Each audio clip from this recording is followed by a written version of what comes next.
Hi hello welcome to వనం real estate TV. నేను మీ జ్ఞానేశ్వరి. ఈరోజు మీకోసం very low budget open flat తీసుకొచ్చానండి.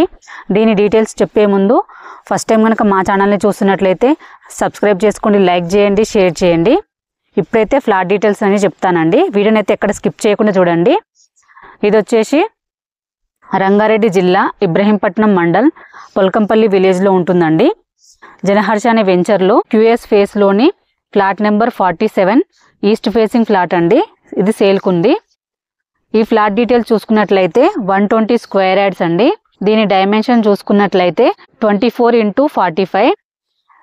దీని ముందు మనకు 40 ఫీట్ రోడ్ ఇచ్చారండి. ఫ్లాట్ అయితే చాలా బాగుంది. ఈ వెంచర్లో మొత్తం కూడా మనకు 40 ఫీట్ రోడ్స్ అలాగే 120 ఫీట్ రోడ్సే ఉంటాయండి. వెంచర్ అయితే చాలా పెద్ద వెంచరు.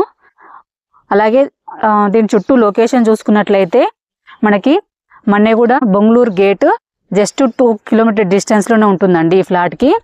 అలాగే విజయవాడ హైవేలో ఉన్న Badasingaram fruit market just 7 kilometre డిస్టెన్స్లోనే ఉంటుందండి ఇక్కడ నుండి. అలాగే రామోజీ ఫిలిం సిటీ కూడా జస్ట్ 15 మినిట్స్లో రీచ్ అవ్వచ్చు.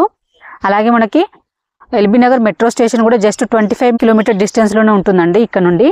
అలాగే మనకి ఎంఎస్ఎంఈ గ్రీన్ ఇండస్ట్రియల్ పార్క్ కూడా జస్ట్ 15 మినిట్స్లో రీచ్ అవ్వచ్చు. అలాగే పోచంపల్లి టెక్స్టైల్ కూడా జస్ట్ 15 మినిట్స్లో రీచ్ అవ్వచ్చు అండి. మనకు ఎటు సరౌండింగ్ చూసుకున్నా కూడా జస్ట్ 10-15 మినిట్స్లో మనం రీచ్ అవ్వచ్చు అండి. చుట్టూ లొకేషన్ అయితే చాలా బాగుంది ఫ్లాట్కి. ఈ ఫ్లాట్ ప్రైస్ చూసుకున్నట్లయితే 3500 అండి for square yard. Slightly negotiable ఉంటుంది. ఇంత తక్కువ బడ్జెట్లోనైతే ఎక్కడ లేవండి ఫ్లాట్ సిటీ సరౌండింగ్లో కూడా. This is very low budget flat అండి. ఇది పిల్లల ఫ్యూచర్ ఇన్వెస్ట్మెంట్కి అయితే చాలా బాగుంటుంది ఫ్లాట్ అయితే. ఎందుకంటే సిటీ సరౌండింగ్లో ఇంత తక్కువ బడ్జెట్లో మనకి ఫ్లాట్స్ అయితే ఎక్కడ అవైలబుల్ లేవండి. ఎవరికైనా ఇంట్రెస్ట్ ఉంటే మాత్రం స్క్రీన్ పైన కనిపించే నెంబర్కి కాల్ చేయండి. మీ నుండి ఎటువంటి కమిషన్ తీసుకోబడదు. అలాగే ఫస్ట్ టైం కనుక మా ఛానల్ని చూస్తున్నట్లయితే సబ్స్క్రైబ్ చేసుకోండి, లైక్ చేయండి, షేర్ చేయండి. మరో వీడియోతో మీ ముందుకు మళ్ళీ వస్తాను. బాయ్.